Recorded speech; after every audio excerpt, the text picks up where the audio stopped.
వందే మాత్రం. నేను మీ journalist Navata. Welcome to R Voice. నేను ఒక పోస్టర్ చూపిస్తాను, చూడండి. చూసిన తర్వాత మాట్లాడుకుందాం.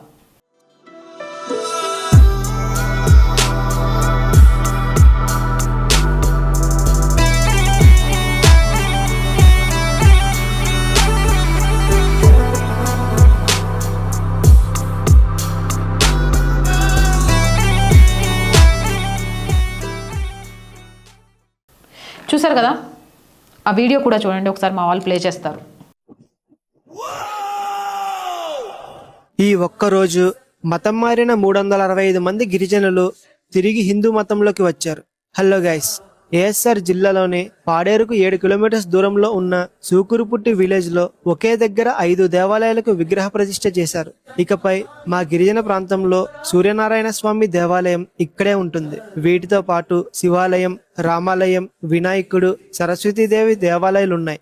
ఈ గోపురం పైనుండి విసిరే బూరెలు ఎవరికి దొరుకుతుందో వారికి మంచి జరుగుతుందని నమ్ముతారు. విగ్రహ ప్రతిష్ఠ తర్వాత జరిగే యజ్ఞంలో హిందూ మతంలోకి తిరిగి వచ్చిన గిరిజనులు కూడా పాల్గొన్నారు. ఇంతకీ ఈ వీడియోని ఎక్కడి నుంచి చూస్తున్నారో కామెంట్ చేయండి, తెలుసుకుందామని.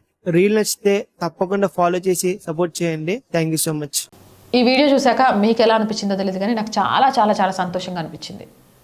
స్వస్థతల పేరుతోటి అప్పుల బాధలను చూపించి, అనారోగ్య సమస్యలను చూపించి, ఆర్థిక పరిస్థితులను చూపించి హిందువులను ప్రలోభపెట్టి మతం మారుస్తుంటే, హరే రామ్, హిందువులకు ఎందుకు అర్థం కావట్లేదు, ఈ ధర్మానికి మించిన గొప్పది లేదని, అలాంటి వాళ్ళ మాయ మాటల్ని నమ్మి ఎందుకు మతం మారుతున్నారు, ఈ ధర్మం గొప్పతనాన్ని ఎందుకు తెలుసుకోలేకపోతున్నారని మస్తు బాధపడేదాన్ని.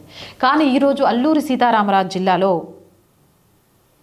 ఏకంగా 365 కుటుంబాలు, ఆంధ్రప్రదేశ్కి సంబంధించి అల్లూరి సీతారామరాజు జిల్లాలో 365 కుటుంబాలు గర్వాపసిలయ్యారు. క్రైస్తవ మతం నుంచి తిరిగి హిందుత్వంలోకి వచ్చారు. అంతేకాదు, వాళ్ళు హిందుత్వంలోకి వస్తున్న దాన్ని ఒక పెద్ద సంబురంగా పూజా క్రతువులతో నిర్వహించారు. దీనికి సంబంధించి చూసినప్పుడు నిజంగా చాలా చాలా చాలా ఆనందం అనిపించింది. 365 మంది దరిదాపు ట్రైబ్స్ గిరిజనులు ప్రలోభ మాటలతో మతం మారి అసలు వాస్తవాలను తెలుసుకొని సనాతన హైందవ ధర్మానికి మించింది లేదు అని తిరిగి గర్వాపసిలయ్యారు. ఇది ఒక ఆంధ్రప్రదేశ్లోనే కాదు, చాలా చోట్ల కూడా గర్వాపసిలు పెరిగిపోతున్నారు. ఒక పక్క నుంచి మతం మార్చడానికి ఎన్ని ప్రయత్నాలు జరుగుతున్నా, మరో పక్క నుంచి మతం మారిన వాళ్ళు అసలు వాస్తవాలను తెలుసుకొని మళ్ళీ తిరిగి గర్వాపసిలు అంతకంటే రెట్టింపుగా జరుగుతున్నాయి. కాకపోతే కొన్ని వార్తలు మాత్రమే బయటకు వస్తున్నాయి. ఏదేమైనా సరే, గర్వాపసి అయిన ఈ ట్రైబ్స్ అన్నలు అక్కలందరికీ కూడా హృదయపూర్వక శుభాకాంక్షలు. మళ్ళీ మీరు తిరిగి సనాతన హైందవ ధర్మంలోకి రావడం చాలా చాలా ఆనందంగా ఉంది. జై హింద్, జై భారత్. మీ అభిప్రాయాన్ని కామెంట్ చేయండి. అండ్ రోజు చెప్తుందేనండి, R group of channels, R Voice, R political, R Sanskriti, 3 మన ఛానల్సే. So please subscribe our channels. Content బాగుంది అనిపిస్తే లైక్ చేయండి, షేర్ చేయండి, అలాగే మీ అభిప్రాయాన్ని కామెంట్ చేయండి. అండ్ ఆర్థికంగా ఆర్ వాయిస్కి మీ చేయూత చాలా అవసరం. First week salaries, rent, maintenance ఇలా చాలా ఉన్నాయి.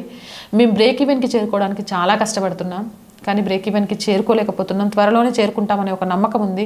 అప్పటిదాకా మాత్రం ఈ ఛానల్ని ముందుండి ఆర్థికంగా నడిపించాల్సిన బాధ్యత మీదే. మీరున్నారు కాబట్టి ఈ ఛానల్ నడుస్తుంది.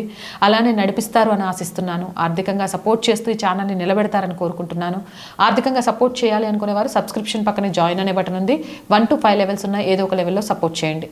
లేదా స్క్రీన్ మీద గూగుల్ పే, ఫోన్పే నెంబర్ ఇచ్చాము, వాటి ద్వారా సపోర్ట్ చేయొచ్చు. లేదా అకౌంట్ డీటెయిల్స్ కూడా ఇచ్చాము, అకౌంట్ డీటెయిల్స్ ద్వారా కూడా ఆర్థికంగా మాకు సపోర్ట్ చేయొచ్చు.